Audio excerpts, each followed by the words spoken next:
and we're going to start.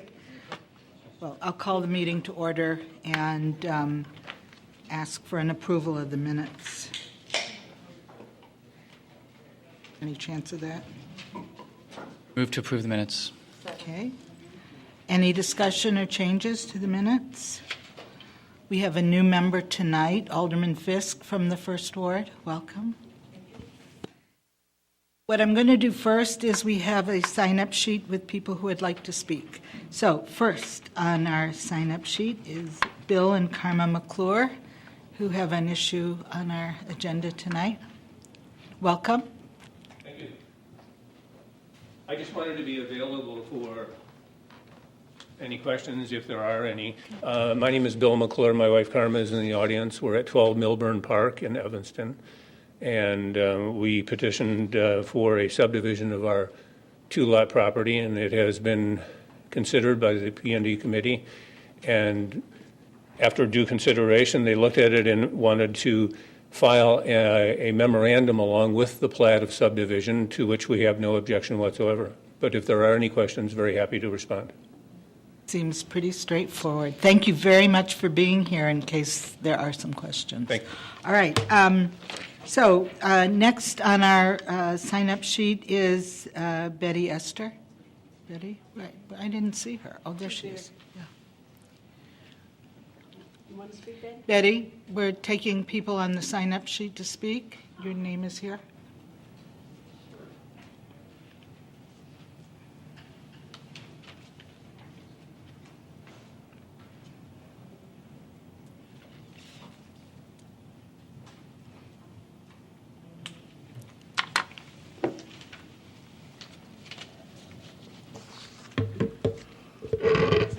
Hi, my name is Betty Esther. I stay at 2031 Church Street.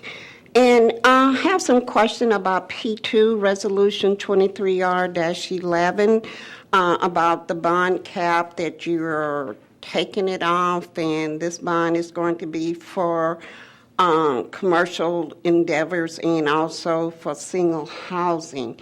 And my question, have one question, because it said the city does not incur any financial obligation by issuing the bond. But in reading the document that was attached, it says that the user of this bond is the one that's supposed to pay for it. Then my question is, what happened if a person is developing single-family homes and with the market as what it is, and they say it'll be maybe another 10 years or so before you're looking at good housing sale, it become another bankrupt adventure. Then who pays it? Do we pay for it? Is it some secure insurance, not like what AGI have, but that would take care of this? And the other question, which someone had already answered, says, no, this would not be something that would be, that the non-for-profit, your Chodo's Community Housing Development Organization could take part in. And my question is, if the city is not going to incur any financial obligation, then why wouldn't you not let the non-for-profit, those that would like to investigate this to see if they could do this, not take part in it? That is a question that is most, because that addresses where do we stand when we talk about we need affordable housing. You talk about needing more rental, and that might be a way of creating more rental units here in the city. So question one, if the person failed on this and he got the bond, do we have really a guarantee that we will not be charged anything and the taxpayers don't have to bail them out? I'm tired of bailing out people. The other is, why not use this to let the Chodos take part in this to help create affordable housing here in Evanston? Betty, we have had, Ms. Esther. That's okay. We've had these bonds for years and years and years, and it is not up to us really to decide who qualifies for them. But Dennis Marino is in the audience, and he's going to come up and explain to you. I don't think a Chodo has ever applied for IRBs. But Dennis, you want to explain this? It might be something. And that it's not our money. We're just really a pass-through. I know. Yes, the item Ms. Esther was referring to on the agenda tonight is the city is reserving the right to issue about $7.4 million in what's called bond volume cap. These are revenue bonds, tax-exempt revenue bonds that municipalities in Illinois have the right to issue. And if they're not issuing them by May 1st, they have to adopt a resolution saying they're reserving the right to issue them sometime during this calendar year so that the state doesn't recapture this and basically use it in another community or for another purpose. So that's really all we're doing tonight is reserving it, protecting our interest to do that. The way revenue bond works is that, yes, it is issued by a municipality or a state government, but there's no credit enhancement, there's no risk to the municipality. Whoever receives or whatever project or institution receives the proceeds from the bond issuance, it's their financial obligation to repay the people who purchased the bonds, the bondholders, if you will. And also, this is very much a rigorous, underwritten private transaction. Financial institutions are sometimes the purchasers of these bonds often. And so the city is not at risk, full faith and credit or anything like that. And we historically, I don't think we've ever done revenue enhancement of these. Most of these bonds are used for industrial manufacturing purposes and accessory uses related to that. Some can be used for housing, but I'm not aware of a Chodo anywhere using those. These would, in the housing field, historically have been used for single-family revenue bonds back in the 70s, in the 80s when interest rates were very, very high. Municipalities and states would write down the interest rates by issuing revenue bonds. Banks would purchase those and so on. But that's been the primary housing use over the years. There are a few other housing areas where you can use it. Remind us of the commercial users of these bonds in Evanston. Historically, I think, is it Uzinga, the cement manufacturer, And then has used it for machinery and equipment most recently. I'd say that was about 3 years ago. Previous to that, Belmont Steel, Palouse Scale used it historically. isn't the packaging the company that does the packaging? They looked at it pretty closely but decided not to use it because the cost of issuance was so high. And that is an issue right now. I mean, the cost of these bonds sometimes exceeds the cost of going to the private market. That's correct. Yeah, so, Yeah. I mean, all those things have to be evaluated. Yeah. And we've also shared our reserve with other communities. Yes, we have sold it from time to time when the market's been available. The market's not been strong the past 2 years given all the financial issues out there. But we have sold it and I think generated a 1% fee for doing that. All right. Anything else on this matter? All right. Ms. Esther, anything else? Thank you. So we're going to move to our agenda now. The first item is, I'm sorry, yes. Yes, no, I'm sorry. No,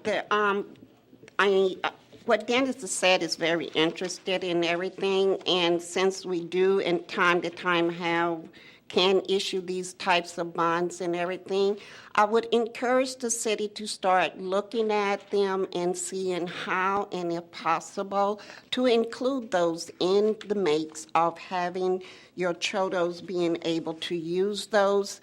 Most of the time, and practically, they projects do go through and they do fulfill them. I know you would say, well, we get backing and money from the government or the city to help us carry this, but how is that any different from any of the other entities in business that goes to the government and look for help?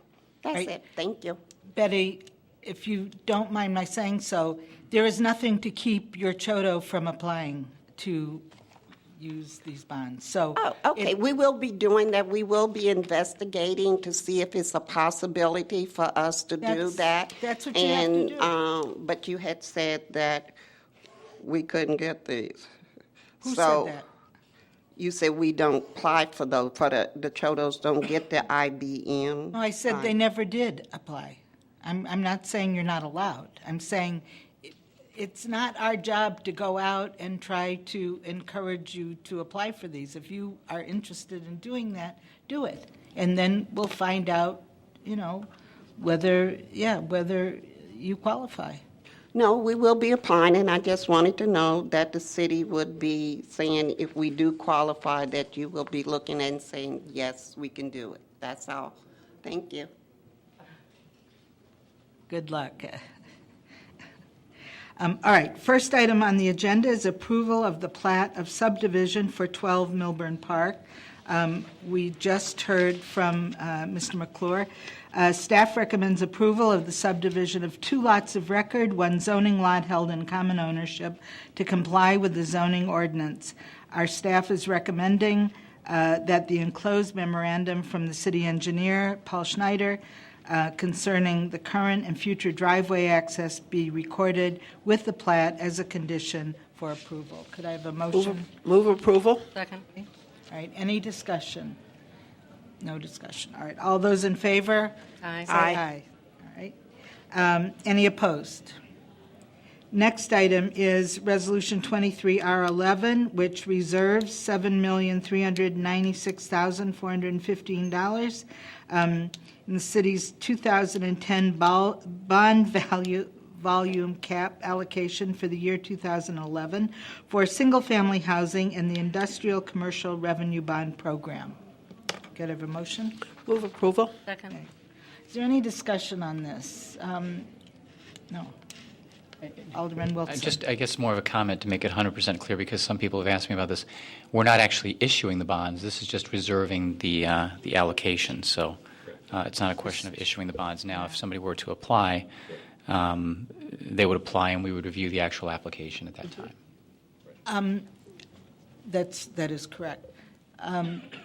Mr. Griffin, does the city ever issue industrial revenue bonds for a municipal project? We haven't. Pardon me? We haven't. No, that I I'm know aware we of. haven't, but would there be any reason for a city to do that?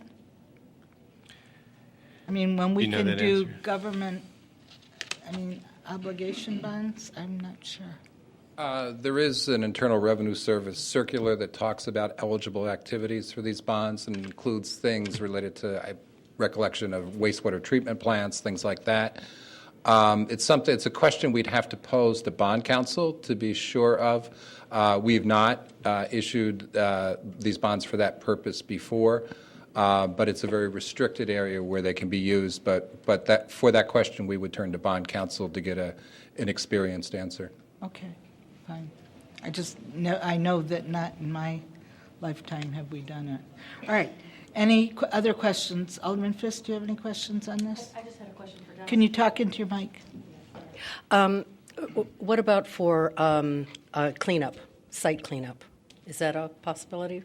I'm not aware of these bonds being used for environmental remediation, but they can be used for development of a manufacturing facility, and perhaps within the context of that may perhaps be used for that. But I'm not certain. That's, again, one we would check Good. with bond counsel to be certain of that. But certainly manufacturing, buildings related to manufacturing, but there are certain restrictions on how much can be used for that purpose. They're most often used for machinery and equipment within a manufacturing setting. All I can tell you from being around here for a while is that we've had bonds reserved for years and years and years. Every year we do this. And the number of applicants, you can count on one hand, which makes me think that it probably isn't that advantageous to use these. So I mean, maybe the state or somebody needs to take a look at policies having to do with these bonds. So that's, I mean, there's not a line, and we're not denying people, and they just get reserved, and that's it. All right, all those in favor of recommending this reservation, say aye. Aye. Any opposed? These two items will be referred to the city council, which will meet at, what time? Oh, we have Following a, the town hall meeting. yes, after the town meeting. All right, any items for discussion? Anybody have any issues? No? Any communications? No? All right, motion to adjourn? Move to adjourn. Second. All right. Mr. Griffin, when will the council meeting begin? Can you tell us? Reads